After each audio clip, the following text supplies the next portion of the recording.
Hello everyone, I'm coming at you guys today with another great book that I read a couple of weeks ago. So once again, my mind might be a little rusty about the details of the book, but I think I've got the core concepts pretty down packed. And once again, just another excellent book that has so much vital information to my personal growth in terms of gaining more financial information. I think it would be valuable to anyone else's book library on financial information. So this one is Increase Your Financial IQ by Robert Kiyosaki. I'm a pretty big Kiyosaki fan because when I was younger, maybe 11, 12, 13 years old, I would read his books, and they're written in a way that really anyone can understand them, and he breaks complicated subjects down into simplistic concepts that kind of anyone can understand. So that's why I've liked him so much since I was young. But this book, it ties in a lot of the concepts that he talks about in a lot of his other books. He actually wrote this not too long ago, so a lot of the issues are still relevant to some of the economic issues we're dealing with today.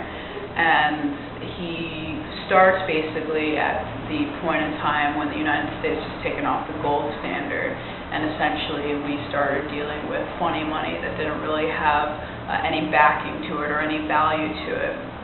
And that was, a scary thing in his mind and in the minds of, I guess, others who shared that ideology.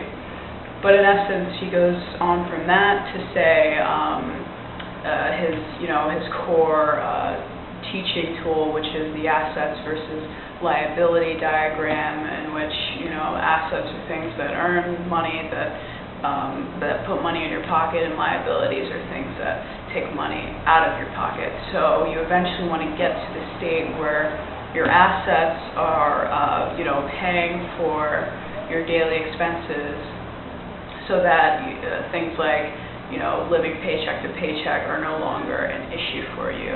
And you eventually want to get to the point where your assets are paying for your liabilities and luxuries, such as boats, cars, things such as that, so that you can enjoy your liabilities kind of guilt-free and not have to worry about those just strictly taking money out of your pocket. So I want to keep this review short because it is a pretty short book, and I think that anyone who decides to pick it up and read it or buy it can gain a lot more information from it than I can kind of describe here.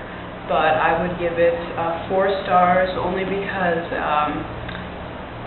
I would say Robert Kiyosaki is a little bit too much of a skeleton author for me. He just kind of gives bare bones of everything, and he doesn't get into the meaty issues. But of course, there could be a reason for that. But my reading and learning style is just having the meat of things as opposed to kind of these anorexic scales of information and so on and so forth. So in any case, even though I gave it 4, I still enjoyed it. So